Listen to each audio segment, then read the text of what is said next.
A aula de hoje é super importante, né, na verdade, porque a gente vai ver um conteúdo que cai pra caramba no Enem e vamos terminar o último, tá?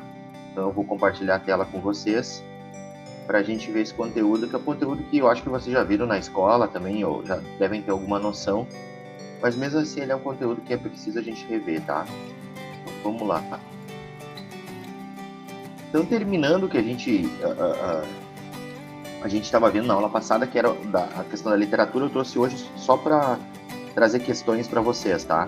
Então, para relembrar, habilidade 15, tá? Todas elas fazem parte da competência 5. Habilidade 15, então, vai ser estabelecer relações entre o texto literário e o momento de sua produção, situando aspectos do contexto histórico, social e político, ou seja, como aquele cara ele se posicionou frente a determinada situação, tá? Então, por isso que a gente fez uma revisão de toda a literatura, porque a gente tem que saber o momento da produção, ou seja, se ele foi produzido lá no barroco, no arcadismo, no romantismo, no realismo, no naturalismo, no pré-modernismo, no parnasianismo, então a gente tem que saber quando ele foi produzido e como esse momento histórico se situa num contexto político e social, ou seja, como esse autor ele se comporta frente a determinada situação. Aqui tem uma questão, ó. Em 2017 caiu. O farrista. Quando o almirante Cabral pôs as patas no Brasil, o anjo da guarda dos índios estava passeando em Paris. Quando ele voltou de viagem, o holandês já estava aqui. O anjo respira alegre. Não faz mal, isto é gente boa. Vou arejar outra vez. O anjo transpor a barra. Deus disse adeus a Pernambuco. Faz barulho, vucu-vucu. Tal e qual o Zeppelin. Mas deu um vento no anjo, ele perdeu a memória e não voltou nunca mais. Bom, Murilo Mendes. Então aqui, ó, mesmo que o enunciado não me diga, mas o enunciado me diz isso, ó. Então ele diz o seguinte, ó. A obra de Murilo Mendes situa-se na fase inicial do modernismo. Então, ó, qual é que é a fase inicial do modernismo? Da ruptura, né? A fase heróica, a fase maluquice ali do Oswald de Andrade, da antropofagia. É a primeira fase, tá? Então é a mais radical, tá? Cujas propostas estéticas transparecem no poema por um eu lírico que, letra A, configura um ideal de nacionalismo pela integração nacional, regional. Letra B, remonta ao colonialismo assente sob um viés iconoclasta. Repercute as manifestações do sincretismo religioso. Descreve a gênese da formação do povo brasileiro. Promove inovações no repertório linguístico. Então, olha só, a letra E não é, né? Ele não promove inovações no repertório linguístico, tá? Porque todas as palavras que tem aqui já existiam antes, tá? A não ser uma brincadeira que ele faz ali, faz barulho, vucu-vucu e tal, tá? Então, ó, as propostas estéticas dessa primeira fase do modernismo, essa aqui, ó, ela aparece no poema como? Como elas aparecem no poema? Qual é a crítica que ele está fazendo aqui? O que ele está dizendo, ó? Que veio os portugueses e aí, na verdade, o anjo da guarda dos índios saiu fora. Quando ele viu, já tinha os holandeses, e aí depois ele esqueceu a memória, né? E não voltou nunca mais, ou seja, ele não protegeu o povo brasileiro nunca mais, tá? Então, olha só, por um eu lírico que... O que esse eu lírico, que é o personagem do poema, o que ele está fazendo ali na primeira semana? Então, na verdade, ele está remontando a um colonialismo assente sob um viés iconoclasta. De ícone, né, gente? Iconoclasta vem de ícone. Então, ele está colocando, remontando esse viés e criticando essa questão iconoclástica, ou seja, do ícone que a gente cria em cima do português. Que não foi o português, nem o holandês, na verdade, que criou o Brasil, que descobriu o Brasil, como fala nos manuais didáticos, né? Quem criou o Brasil, quem descobriu o Brasil, foi os índios, né? Foram os primeiros habitantes. Então, na verdade, por que não é a primeira? Ele não configura um ideal de nacionalidade pela integração regional. Ele está falando do Brasil como um todo e não é regional. Então, não é essa aqui, tá? E não é nem a E também. Repercute as manifestações do sincretismo religioso. Também não é, né, gente? Não está repercutindo nada relacionado à religião. Ele está falando sobre a invasão dos índios aqui, está fazendo uma brincadeira de um anjo indígena, quer dizer, a invasão dos portugueses, que acabou indo viajar. Escreve a gênese da formação do povo brasileiro. Não, é bem o contrário, né? Ele critica o que a gente entende por gênese do povo brasileiro, tá? Então é sempre assim, é sobre um viés iconoclasta, fazendo uma crítica à invasão portuguesa e à invasão holandesa e à várias invasões que o Brasil teve. Então, na verdade, sempre vai ser nesse sentido, tá? Ô, 16. Pois não. Ô, senhor, eu colocaria a letra D. Eu ia marcar errado. Pode eu acontecer. também marcaria D nessa. Mas olha só por que não é a D. Vamos analisar de novo, ó. A obra de Murilo Mendes se situa na primeira fase do modernismo, tá? Beleza? Isso. Uma das características é descrever a gênese de formação do povo brasileiro. Concordo com vocês. Cujas propostas estéticas, não ideológicas. As propostas estéticas transparecem. Então, essa palavra aqui é importante. Ele não está perguntando sobre as propostas ideológicas. A ideologia da primeira fase do modernismo era descrever a gênese, mas a proposta estética, ou seja, como ele produz esse poema, né, transparece nele por um eu lírico que remonta ao colonialismo sob um viés iconoclasta. Por que não é a D? Porque ele não descreve a gênese de formação do povo brasileiro, ele critica o que a gente entende por gênese de formação do povo brasileiro. Então sempre a gente tem que ver a palavra, as palavras que aparecem que são importantes. Estética, escreve, ele não está descrevendo, e promove, ele não está promovendo, não está repercutindo até talvez, mas aí a segunda parte ela cai por terra. Então isso aqui que a gente tem que ver, sabe? O que ele está fazendo aqui? Então na grande maioria, ele vai, na verdade, criticar o ícone, fazer uma paródia do ícone, pegar lá o Cabral, como a poesia do Oswald de Andrade, e fazer uma poesia de brincadeira, tá? Falando sério. Essa inoclastia, não sei se é assim, não era usada para criticar os deuses na Idade Média, algo assim? Isso aí, é de ícone, iconoclasta. É isso, tá entendendo? A gente trabalha, por exemplo, quando estava lá na 6ª série, Laura, o que tu aprendeu? Que os portugueses descobriram o Brasil, né? E aí tem aquela imagem bonitinha, não tem? Da primeira missa, deles trocando o espelho por ouro, é ou não é? Então a gente transformou os portugueses. Exatamente. Essa visão eurocêntrica transformou os portugueses em deuses.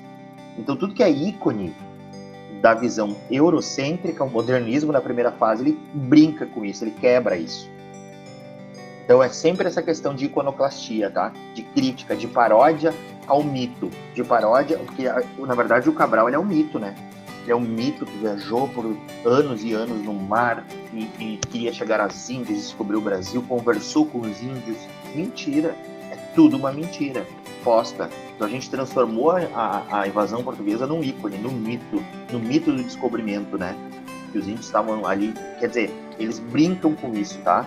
Então ele não está descrevendo a gênese do povo brasileiro, ou seja, a genética do povo brasileiro. Ele está fazendo uma crítica.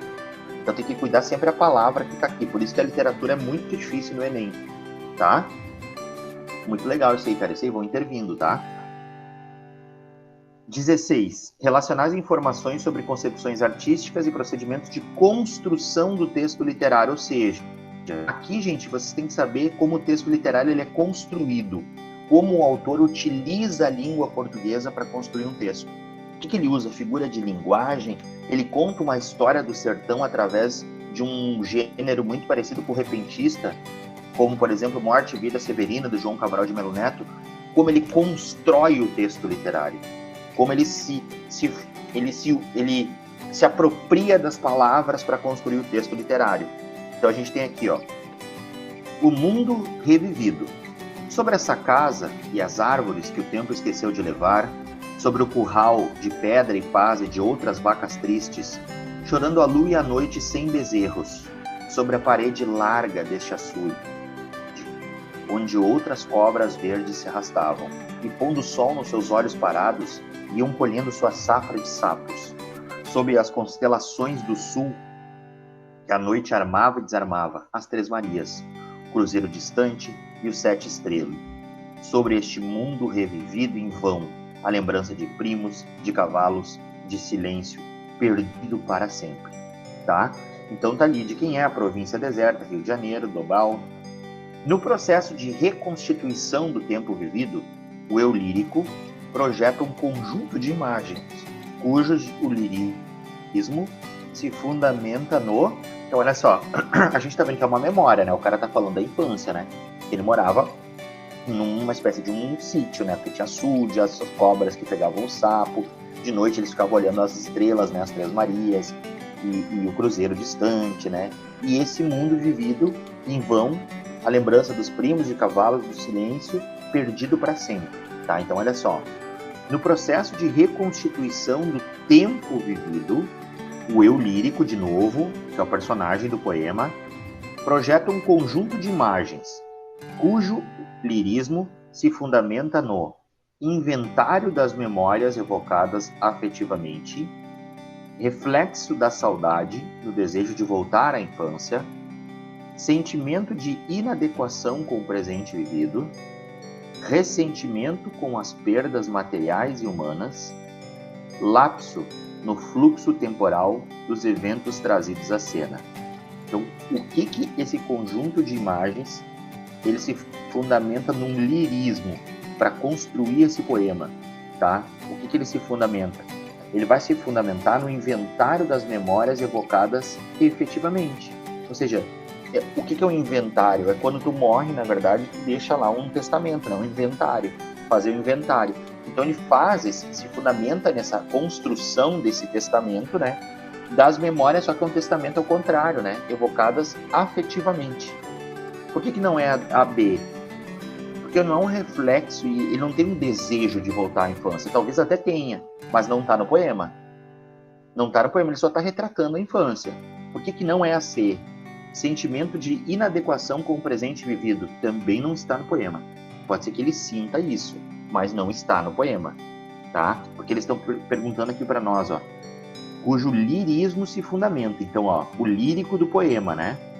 A forma de construir esse poema. Então, a B e a C não é, porque não está aqui. A D, ressentimento com as perdas materiais e humanas. Se vocês marcarem isso aqui, eu mato vocês, tá? Porque não tem nada de material aqui, né? A não ser o cavalo, que a gente não sabe se é dele, né? Então, na verdade, não tem nada de material. Na verdade, é só memórias. Lapso no fluxo temporal dos eventos trazidos à cena. Essa aqui não tem nada a ver também, tá? Não tem um lapso temporal. Não tem uma confusão de tempo aqui.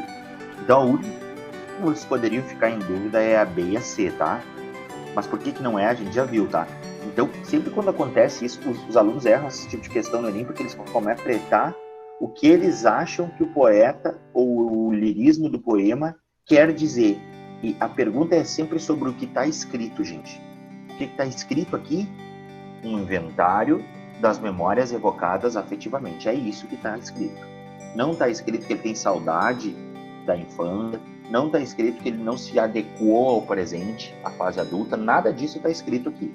Ele está evocando... O inventário que eles querem dizer é tipo que ele está lembrando, né? Tipo que ele está trazendo à tona, né? Perfeito. É isso aí.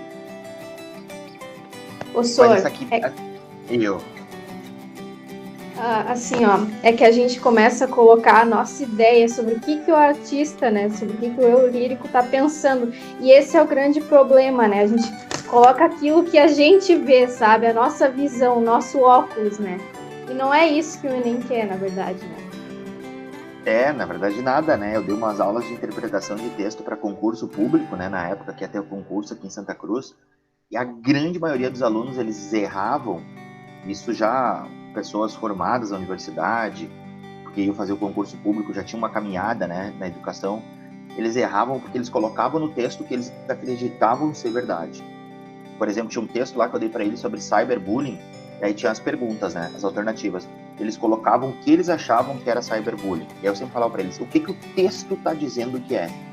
O texto está dizendo que é isso. Então, cara, lê o texto. Esquece esse tipo de mundo. Faz uma leitura apropriada das palavras.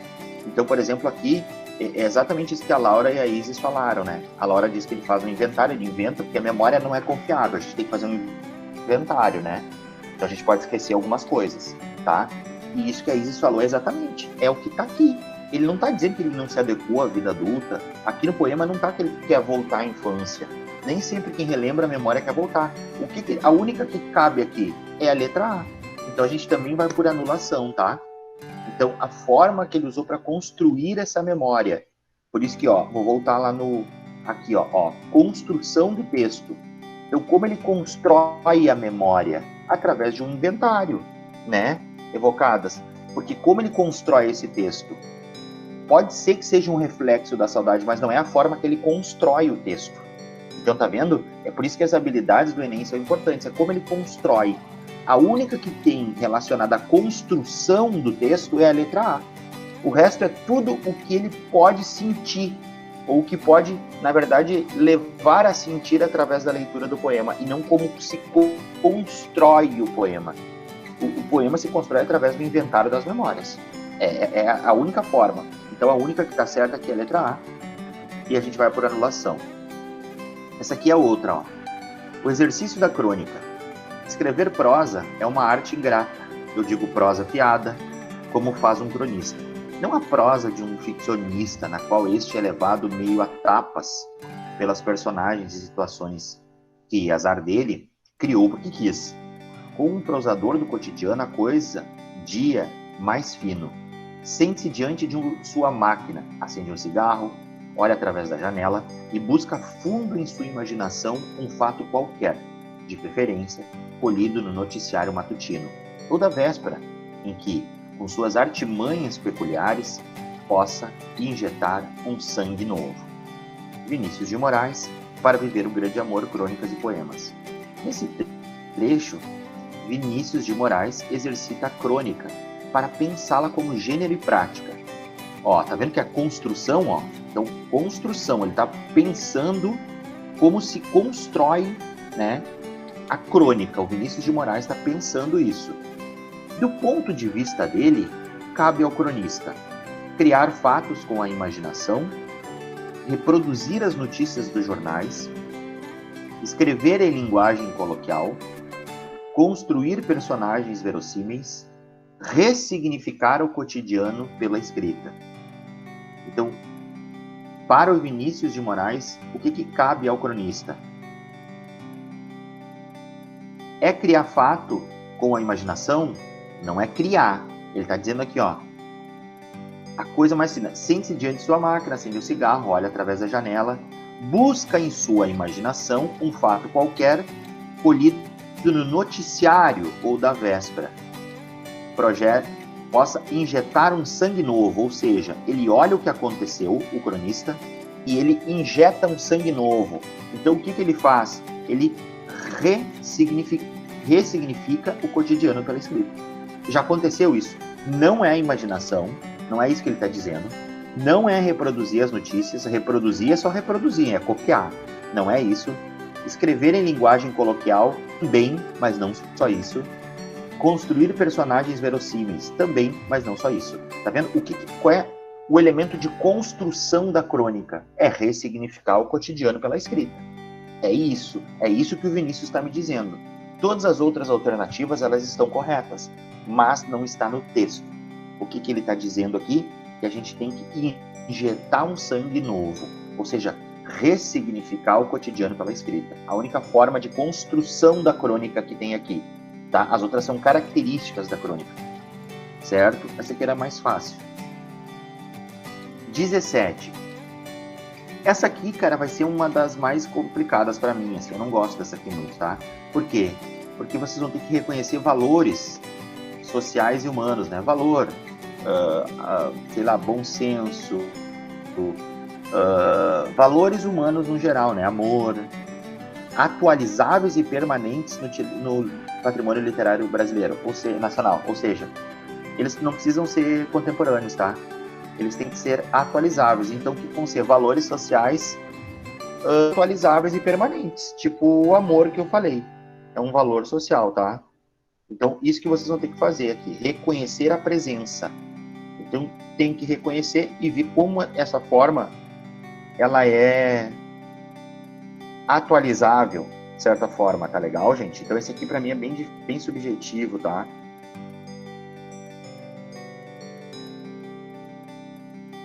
Sou um homem comum. Essa aqui saiu na segunda aplicação, tá? Sou um homem comum. Cara, só se vocês quiserem anotar aí, ó, o que são valores morais, tá? A gente tem vários valores morais, tá? A gente tem, por exemplo, deixa eu pensar num valor aqui. Um valor religioso, por exemplo, a gente vai ter um valor moral, empatia, exatamente, né? A gente vai ter valores estéticos, valores intelectuais, valores físicos, valores afetivos e assim sucessivamente, que é a empatia, por exemplo, valores econômicos. Então são valores sociais e humanos, vários deles, tá? Então olha só, sou um homem comum, brasileiro, maior, casado, reservista, e não vejo na vida amigo, nenhum sentido, se não lutarmos juntos por um mundo melhor. Poeta fui de rápido destino, mas a poesia é rara e não comove, nem move o pau de arara. Quero por isso falar com você de homem para homem, apoiar-me em você, oferecer-lhe meu braço, que o tempo é pouco e o latifúndio está aí matando. Homem comum, igual a você. Mas somos muitos milhões de homens comuns e podemos formar uma muralha com nossos corpos de sonhos e margaridas. Aí está o poema Ferreira Goulart, que produziu a sua poesia no período da ditadura cívico-militar ali, que é 60, 70. O Ferreira Goulart, ele faz parte da última parte do modernismo, ele começa na segunda, né, que é na poesia, e ele é um cara que teve que se exilar, né, em função da ditadura, então a gente já sabe o contexto, tá? No poema, ocorre uma aproximação entre a realidade social e o fazer poético, que é a grande característica do Ferreira Goulart, tá? Frequente no modernismo, então já está dizendo que ele é modernista, ó. Nessa aproximação, o eu lírico atribui à poesia um caráter de agregação construtiva e poder de intervenção na ordem instituída, força emotiva e capacidade de preservação da memória social, denúncia retórica e habilidade para sedimentar sonhos e utopias, ampliação do universo cultural e intervenção nos valores humanos, identificação com o discurso masculino e questionamento dos temas líricos. Então, o que ele está dizendo aqui nesse poema, tá? O eu lírico, tá? Vamos ver.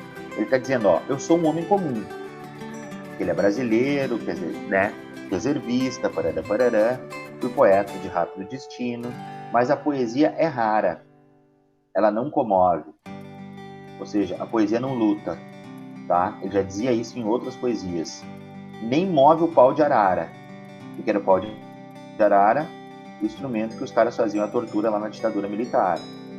Quero por isso falar com você, de homem para homem, apoiar-me em você, oferecer-lhe meu braço. O tempo é pouco, e o latifúndio está aí matando, homem comum igual a você, mas somos muitos milhões de homens comuns e podemos formar uma muralha com nossos corpos de sonhos e margaridas. Então tem uma realidade e um fazer poético, tem uma aproximação.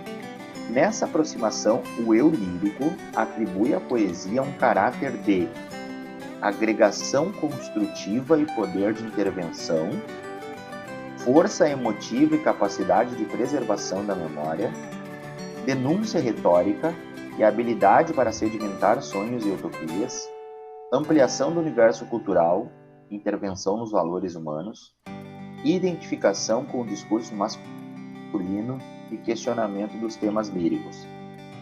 Essa, gente, a única forma que, na verdade, está relacionada à habilidade, que é de valores humanos, é a primeira, né? Ou seja, essa agregação construtiva, o que é? É nessa última parte aqui, ó. Mas somos muitos milhões de homens. Ele está querendo agregar, ele está chamando a galera, ele está dizendo, nós somos todos iguais, mas juntos, e poder de intervenção na ordem instituída. Porque ele está dizendo, ó, e podemos formar uma muralha, ou seja, nós somos homens comuns, mas agregados, construtivamente, juntos, a gente pode formar uma muralha. Por que não é a B? Porque a B diz o seguinte, ó, força emotiva e capacidade de preservação da memória social. Não é isso, cara. Não é isso que ele está atribuindo à poesia. Letra C. Denúncia retórica e habilidade. Essa aqui é a mais fora, tá? Ampliação do universo cultural e intervenção nos valores humanos. Também não. Identificação com o discurso masculino. Também não. Tá? Então, por anulação, a única que fala de valor humano é a letra A, que é a questão da agregação, da união, para construir, na verdade, uma muralha contra a intervenção na ordem instituída, que era da ditadura militar. Era a única, tá? Se a gente for lendo, a gente vai anulando ela lentamente, dá para perceber que fica somente a A, que as outras não tem nada a ver com o poema, tá? Alguns alunos meus, quando eu mostrei para eles isso aqui, eles acharam que era a letra C, tá? Denúncia retórica e habilidade para sedimentar sonhos e utopias. O que é sedimentar? É por sedimento, né? Fragmentar. E não é isso que ele está fazendo, né? Não é denúncia retórica. Ele não está fazendo uma denúncia. A poesia é rara e não comove, né? Então ele está dizendo, ele não está fazendo uma denúncia retórica. Ele está dizendo, ó, a poesia não faz nada. A poesia não luta, né? Então é a letra A, tá? Por anulação também. E a última agora, para a gente ir para o próximo assunto. Chamou-me o Bragantino. Deixa eu pegar aqui a... Chamou-me o Bragantino e levou-me pelos corredores e pátios até o hospício propriamente. Aí é que percebi que ficava, e onde na seção, na de indigentes, aquela em que a imagem do que a desgraça pode sobre a vida dos homens é mais formidável. O mobiliário, o vestuário, das camas às camas, tudo é de uma pobreza sem par.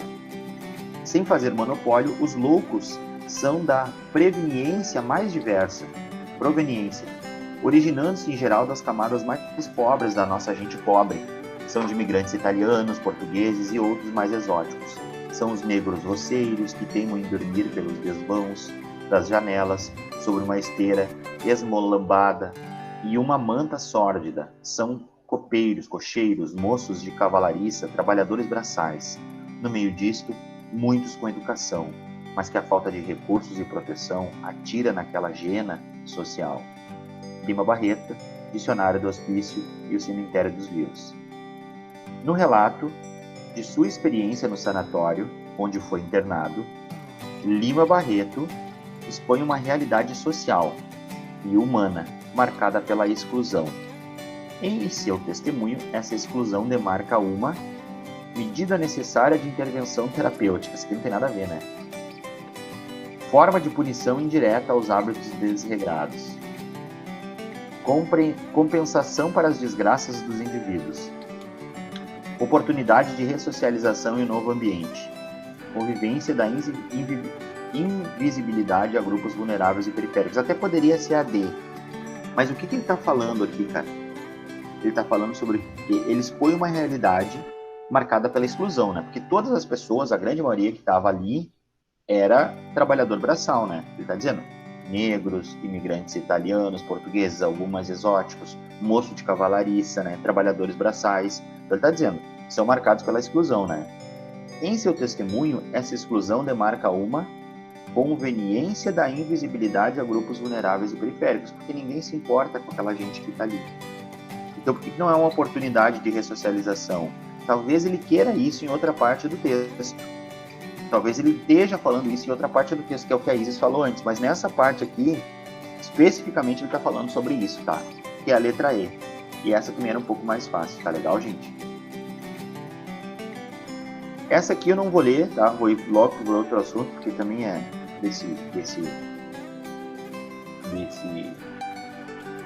dessa habilidade, tá?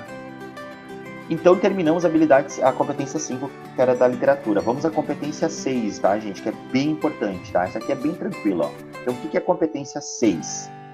Compreender e usar os sistemas simbólicos das diferentes linguagens como meio de organização cognitiva da realidade, pela constituição de significados, expressão, comunicação e informação. Então, o que é? Compreender e usar os sistemas das diferentes linguagens como meios de organização da realidade. Então, olha só. Primeira habilidade, que é a 18 dessa aqui. O que ele vai pedir para vocês? Ó? Identificar os elementos de progressão temática. E eu já vou explicar o que é a progressão temática. E para a organização e estruturação de textos de diferentes gêneros e tipos. Tá? Então, olha só.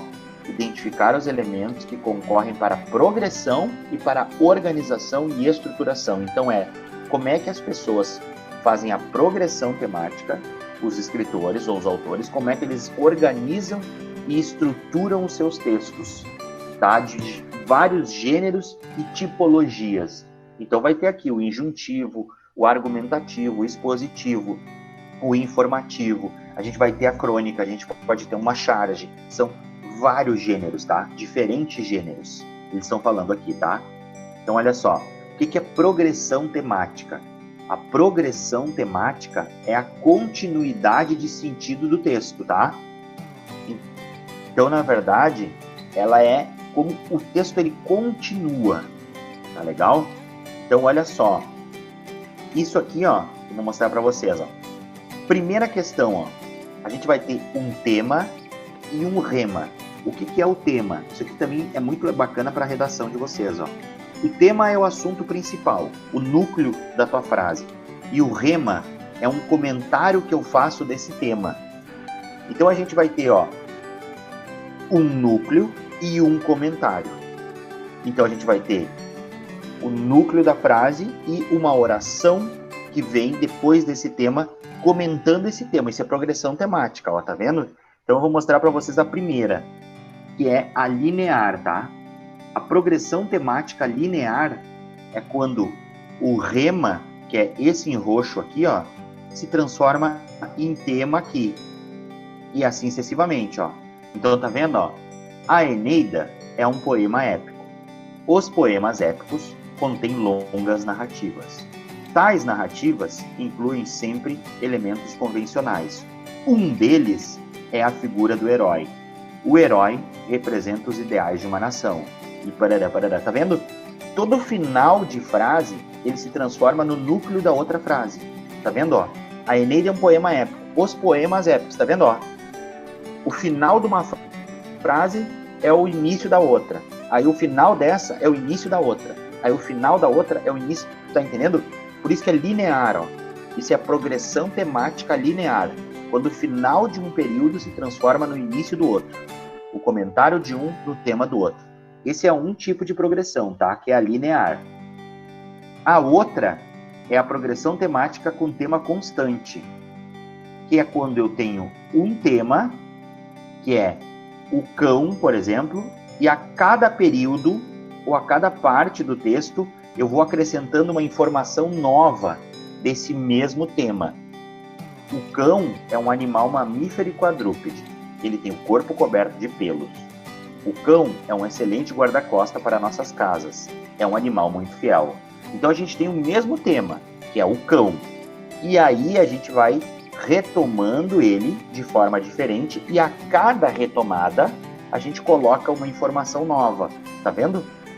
Então a cada vez, ó, o ele é uma forma de eu retomar, ó, de dar progressão temática. Retomando o cão através de um pronome pessoal, tá vendo, ó? Só que daí eu já coloco uma informação nova, mas é o mesmo tema. Então, por isso que o nome dessa progressão temática é com tema constante. E tem a progressão temática com tema derivado, que é quando a gente pega um tema que gera muitos sinônimos, e aí a gente escreve parte de um texto ou um texto todo. Por exemplo, ó, o Brasil é o maior país da América Latina.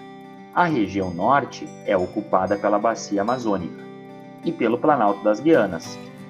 A região nordeste, então tá vendo, ó, o Brasil é o hipertema.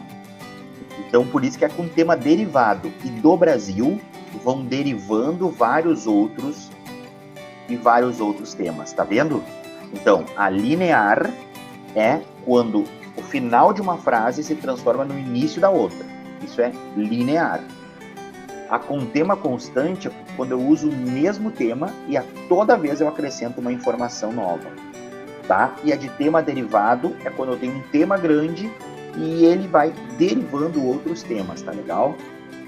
A gente também tem com a subdivisão de um rema. Por exemplo, ocorre, na verdade, quando, na verdade, a gente vai subdividir o rema, tá? Em várias partes. Por exemplo, ó, o corpo humano divide-se em 3 partes. Ó, tô dividindo o rema. A cabeça, tararara, o tronco, tararara, e os membros, tararara, tá vendo? Eu dividi. Então, por isso que é desenvolvimento de um rema, que é 3 partes, 4 partes, 2 partes. E também tem com salto temático, tá? Que é quando a gente omite algum termo, alguma parte do texto, mas mesmo assim o texto continua coerente. Por exemplo, toda a epopeia contém elementos convencionais, ó. Um deles é o herói, representante dos ideais de uma nacionalidade, passa por uma série de peripécias e acaba sendo glorificado. Tá vendo que tem um salto temático? Eu não transformo rapidamente o herói em tema do próximo período, mas tu tá vendo que eu consigo entender que é o herói? Tá vendo que eu consigo ver que é o herói, que é o representante dos ideais de uma nacionalidade, só que tem um salto temático, tem um salto de tema aqui. Então, esses são as 5 principais formas de progressão temática quando a gente fala de linguística textual, tá? O que eles vão cobrar nessas questões do Enem? Isso aqui, ó, tá? Coesão. O que é coesão? É quando a gente faz a retomada de algo que a gente já falou. Por exemplo, no cachorro ali. O ele retoma o cachorro. Isso é um elemento coesivo, tá? Outra coisa que eles vão cobrar aqui, relacionado à superfície do texto, é a coerência, gente, das ideias, tá? Qual parte que se encaixa ali, como é que é o andar, como é que é o projeto desse texto, como é que ele montou esse texto, tá? Outra coisa que eles vão cobrar nessa questão aqui é a intencionalidade, ou seja, tá? Qual é a intenção comunicativa desse autor? Ou seja, o que está fazendo para que ele consiga comunicar o que ele quer para mim, que sou o leitor? Qual é a intenção desse cara ao escrever uma crônica, por exemplo? Ou a escrever um texto informativo? Então, a intencionalidade é um modo com que, na verdade, ele vai tentar construir o texto dele para me convencer ou me deixar clara a intenção dele, tá? A aceitabilidade vai dizer muito na questão do que a gente chama de estética da recepção, ou seja, a recepção, tá? Que é quando esse texto é recebido pelo leitor. Como é que ele é aceito no mundo, na sociedade, tá? Situacionalidade quer dizer o texto que se torna relevante dependendo da situação comunicativa. E tem muita situação que ele está posta num jornal, numa revista científica, num livro, no manual didático, numa carta. Então, depende a situação, tá? A informatividade diz relação a como as informações elas estão distribuídas nesse texto. E a intertextualidade, gente, é muito importante aqui, porque é toda vez que o cara for beber em outro texto, por exemplo, se apropriar em outro texto para fazer o dele. Então, a grande maioria dos textos, eles são intertextuais. Se a gente for ler, eles se apropriam em algum outro texto, pegam elementos que não é uma cópia. Aí é uma intertextualidade. Exemplo, o Shrek, né? O desenho aquele animado Shrek, ele vai se basear, ele vai fazer uma intertextualidade com todas as histórias infantis, né? A Terra tão distante, o príncipe lá, que é o belo, né? O mais bonito de todos, a bruxa. A gente vai ter os 3 porquinhos. Todos os elementos das histórias infantis, elas vão estar dentro do Shrek. Todos os elementos. Então eles vão o gato de botas. Então eles pegam essa união, eles fazem uma releitura dessas histórias e colocam dentro de uma outra história. Isso é intertextualidade, ó, por isso que o nome é inter. Texto com texto, tá? Então esses são elementos importantes aqui. Isso aqui só está explicando, né? Que eu já falei, não preciso repetir. Então aqui vem, ó. Então a gente tem que conhecer os elementos de progressão temática, tá? E construção e estruturação do texto. Enem 2017. Essas moças tinham o veso de afirmar o contrário do que desejavam. Notei a singularidade quando principiaram a elogiar o meu paletó, cor de macaco. Examinavam-no sérias, achavam o pano e os aviamentos de qualidade superior. O feitio admirável. Envaideci-me. Nunca havia reparado em tais vantagens. Mas os gabas se prolongaram. Trouxeram-me desconfiança. Percebi, afinal, que elas zombavam e não me susceptibilizei. Longe disso. Achei curiosa aquela maneira de falar pelo avesso, diferente das grosserias a que me habituara. Em geral, me diziam com franqueza que a roupa não me assentava no corpo, sobrava nos sovacos. Graciliano Ramos, Infância, Rio de Janeiro, Record de 94.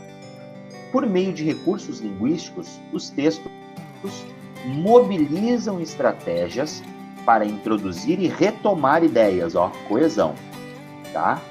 Coesão, retomar ideias, promovendo a progressão do tema, progressão temática.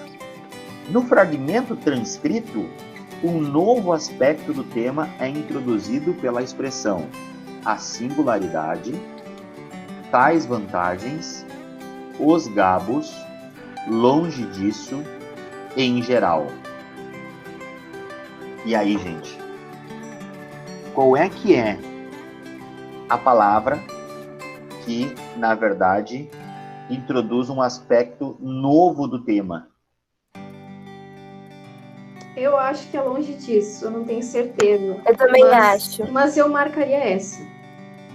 Essa aqui? O longe disso parece que é um por outro lado, né? Perfeito, gente. Vocês estão demais. É isso aí. É bem a lógica. A gente vai arrasar no Enem. Vamos arrasar. Porque, olha só, e a lógica de vocês foi muito boa. Por quê? Porque ele diz, ó, olha bem, ó, no fragmento transcrito, o novo aspecto. Então, até aqui, ó, a gente tem, ó, uma progressão temática, ó, tá vendo, ó? Meu paletó cor de macaco. Examinavam-no as moças, ainda sérias, para a ideia superior, tais vantagens, tá? Tudo voltando, ó, tá vendo? Tem uma progressão linear aqui, ó. Mas os gabas, ou os elogios, né, se prolongavam. Trouxeram-me desconfiança. Percebi, afinal, que elas zombavam e não me suscetibilizei. Longe disso. E aí é como a Laura disse e a Isadora, ó, por outro lado. Então, qual é que ele introduz um novo aspecto? O longe disso. Porque daí ele corta, né? Tem um corte na progressão temática aqui, que é o que a gente chama com salto temático, ali a gente viu, que tem um corte, daí ele vai para outra, né? Outro viés da história. Perfeito, Gris. É isso aí. Doutor dos sentimentos. Veja quem é e o que pensa o português Antônio Damasio, um dos maiores nomes da neurociência atual, sempre em busca de desvendar os mistérios do cérebro, das emoções e da consciência. Ele é baixo, usa óculos, tem cabelos brancos penteados para trás e costuma vestir um terno e gravata. A surpresa vem quando começa a falar. Antônio Damasio não confirma em nada o clichê que se tem de cineasta. Preocupado em ser o mais didático possível, tenta pacientemente, com certa graça e até ironia, sempre que cabível, traduzir para os leigos estudos complexos sobre o cérebro.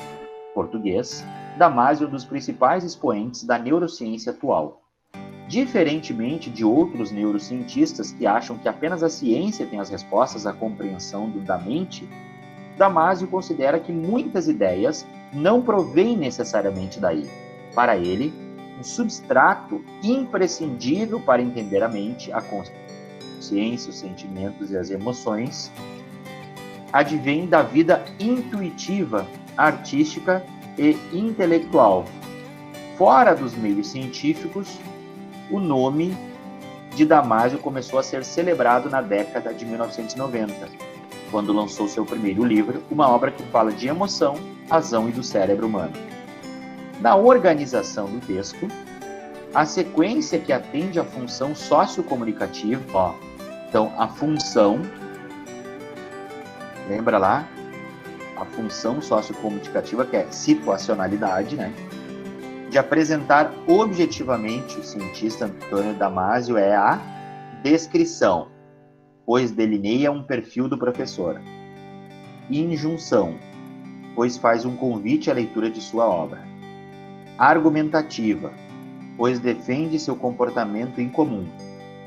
Narrativa, pois são contados fatos relevantes ocorridos em sua vida. Expositiva, pois traz as impressões da autora a respeito de seu trabalho.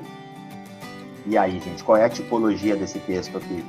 Descritiva, injuntiva, argumentativa, narrativa ou expositiva?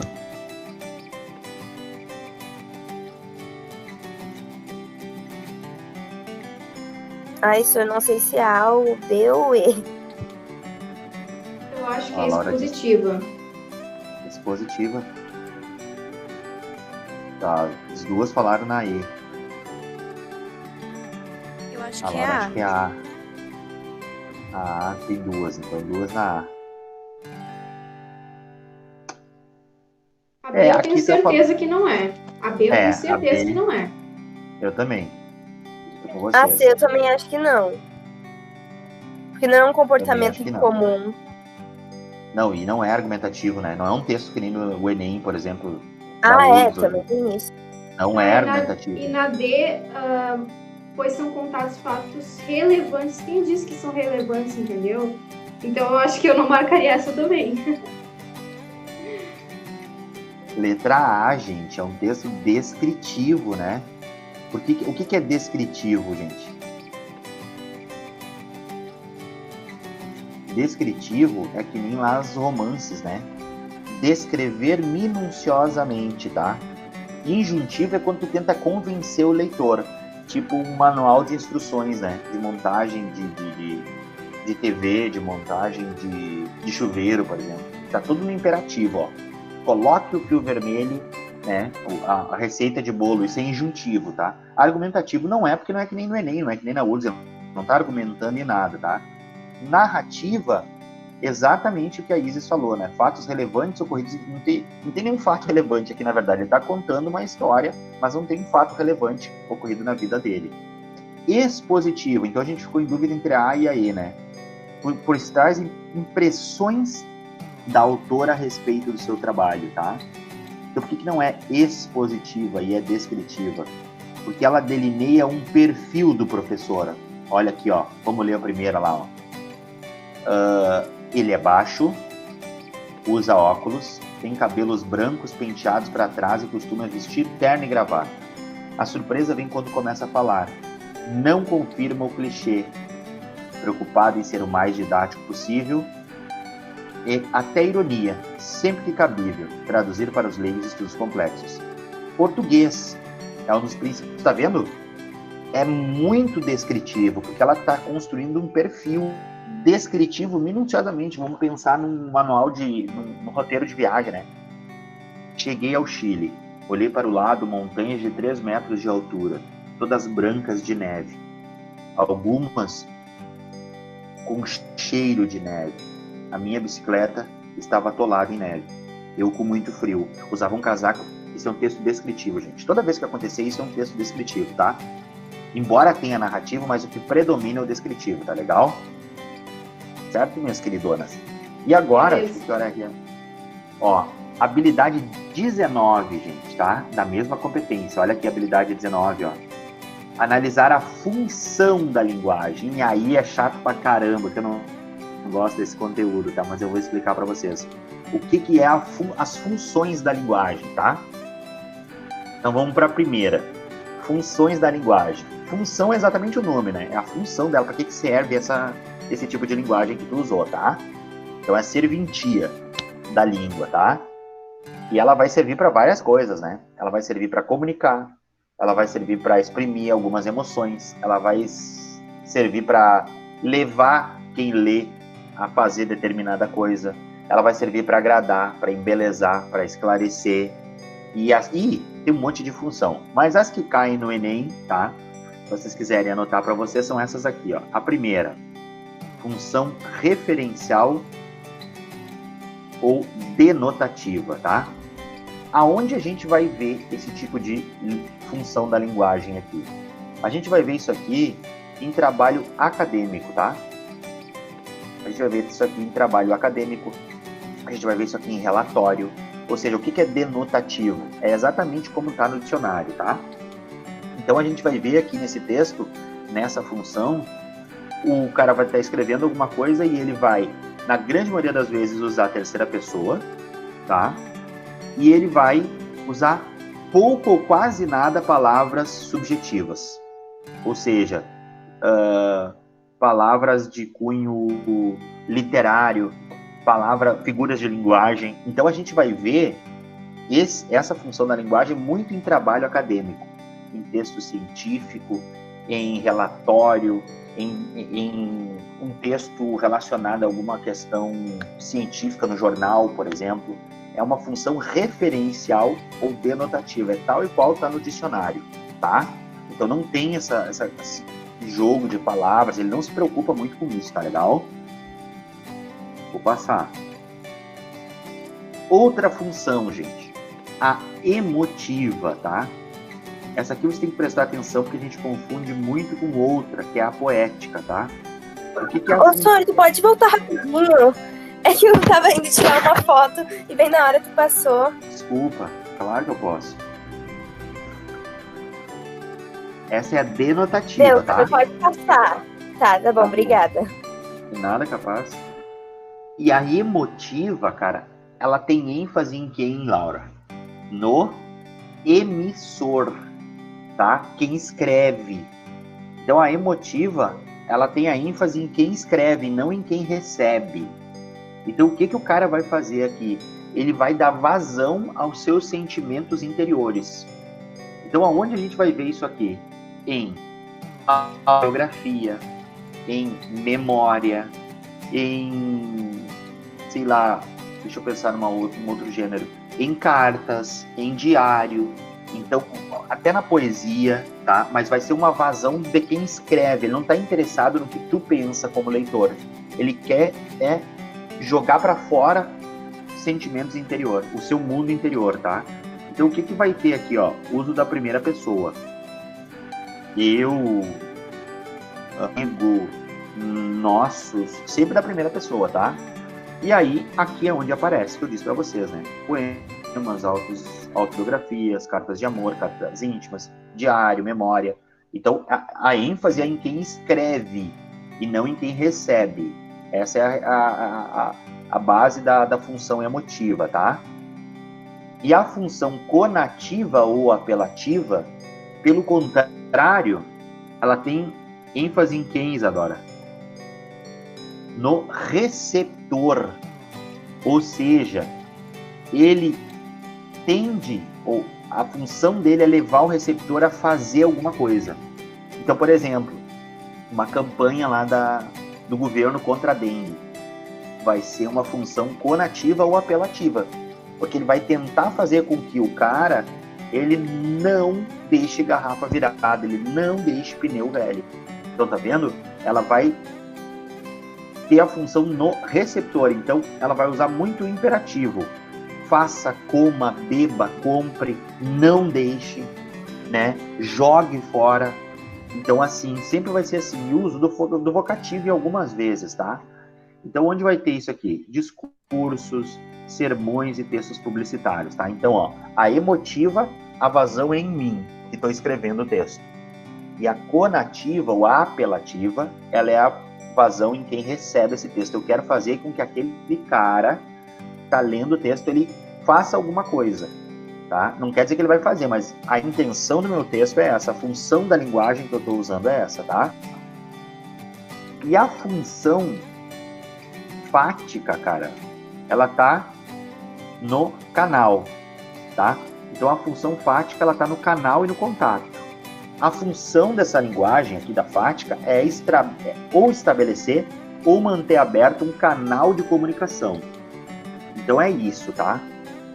Na grande maioria das vezes, os textos dessa função da linguagem, eles têm pouco ou nenhum conteúdo informativo, tá? Mas a função deles é centrar no canal, ou seja, estabelecer um canal de comunicação, tá? E, na verdade, o que vai ser isso aqui? Vai ser saudações, vai ser diálogos, vai ser e-mail, de certa forma, vai ser um telefonema, uma mensagem. A função dessa linguagem, a fática, é deixar um canal aberto. Ela está centrada num canal de comunicação, tá? É isso que ela está centrada aqui. E as últimas duas é a função metalinguística, que é centrada no código, tá? Ou seja, como assim? Meta é dentro, tá, gente? Meta é dentro. Então é, por exemplo, o cara fazer um texto explicando como se escreve uma crônica. Entenderam? Então é questionar o próprio código. Então eu vou escrever uma crônica mostrando para vocês como se escreve uma crônica. Escrever uma poesia mostrando como se escreve uma poesia. Tipo, aquele do Fernando Pessoa, né? O poeta é um fingidor, finge tão completamente que chega a fingir que é dor que devera sente. É isso aí. Ela está centrada no código, tá?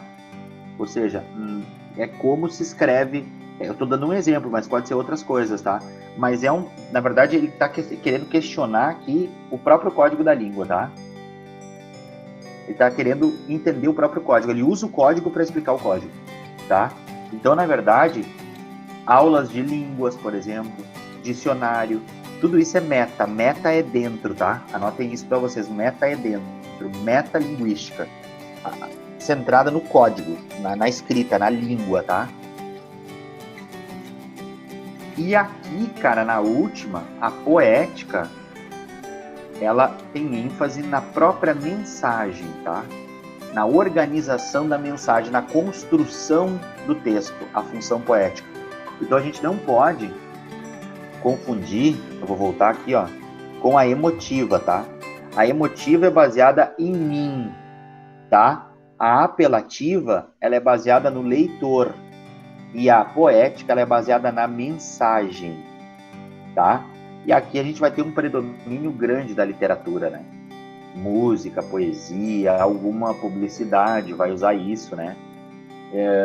Mas aqui a gente vai ter uma questão assim voltada para a construção daquele gênero. Ou seja, sonoridade, linguagem conotativa, figuras de linguagem, rima, ritmo. Então tá focado na mensagem, tá? Então essas são as funções da linguagem que eu trouxe aqui resumidamente para vocês, obviamente, né? Isso tem que, porque a gente está fazendo meio que uma revisão aqui, teria que estudar muito mais essa questão, tá? Mas é isso aqui, as funções da linguagem são essas aqui, tá legal? Posso passar?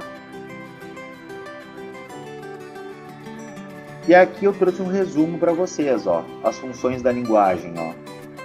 A emotiva é baseada no emissor. A apelativa é baseada no receptor. A poética é baseada na mensagem, no texto. A metalinguística, no código. A referencial, no contexto. E a fática, no canal. Essas são as funções da linguagem e cada uma delas eu trouxe um resumo para vocês. Então, na hora de dar uma olhada lá e estudar, tá? E aí aqui eu trouxe alguns exemplos, ó, da função apelativa, por exemplo. Ó. Tá vendo que tem um imperativo, ó? Beba Coca-Cola bem gelada. A intenção dela é que o cara que lê isso beba uma Coca-Cola, né? Não sei se vai acontecer, mas essa é a função. Tá baseada no receptor. Tá vendo? Olha a fática, canal. E aí aqui tem uma brincadeira, né? Ticos e ticas, meninos e meninas, né? A função fática é diferente. A função poética, que está na construção, né? Desse gênero ali, que é, por exemplo, a repetição de consoantes, a repetição de vogais, ó. O vento varria as folhas, o vento varria os frutos, o vento varria as flores, e a minha vida ficava cada vez mais cheia de frutos, de flores, de folhas. Tá vendo que tem uma ideia de vento aqui? O vento varria as folhas. Tá vendo? Parece que o vento tá... Então, tá baseado no texto, né? Na construção desse texto, né? E aqui a metalinguística, ó, do Moacir Sclier, ó. Do pedacinho de papel ao livro impresso vai uma longa distância, mas o que o escritor quer mesmo é isso, ver o seu texto em letra de forma. A gaveta é ótima para aplacar a fúria criativa. Ela faz amadurecer o texto da mesma forma que a adega faz amadurecer o vinho. Em certos casos, a cesta de papel é melhor ainda. Então ele está usando um texto para explicar como se produz um texto. Tá vendo? Ele tá escrevendo para explicar como se escreve. Então ela é baseada no código, na língua. Ele está dizendo que a gaveta, né, o cara que escreve, aqueles escritores, eu não quero publicar, bota na gaveta, por exemplo, tá? E a emotiva, né, que vai estar baseada no eu, né, de expor as minhas vazões interiores. Motivo, ó, eu canto, então já começa com eu, ó. Eu canto porque o instante existe, a minha vida está completa, não sou alegre nem triste, sou o poeta, eu. Então, quer dizer, olha a diferença da emotiva, ó. Tem o eu aqui da Cecília Meirelles, embora é uma poesia, tá? Vamos voltar lá, ó. Olha a poética. Não tem um eu aqui, tá vendo? O vento varria as folhas. Tem um enorme esforço de construção desse gênero. E por isso poética, tá? E aqui, da Cecília, não. A gente vê já eu, a minha, não sou. Atravesso. Então tem uma tentativa de exposição de uns sentimentos interior do próprio eu, tá? E aí a gente começa nas questões, tá? Aqui já passou da nossa hora, não vai dar tempo agora. Mas só essa aqui para vocês verem, olha como é fácil, tá? Quando eles cobram funções da linguagem. Enem 2010. A biosfera, que reúne todos os ambientes onde se desenvolvem os seres vivos, se divide em unidades menores, chamadas ecossistemas, que podem ser uma floresta, um deserto e até um lago.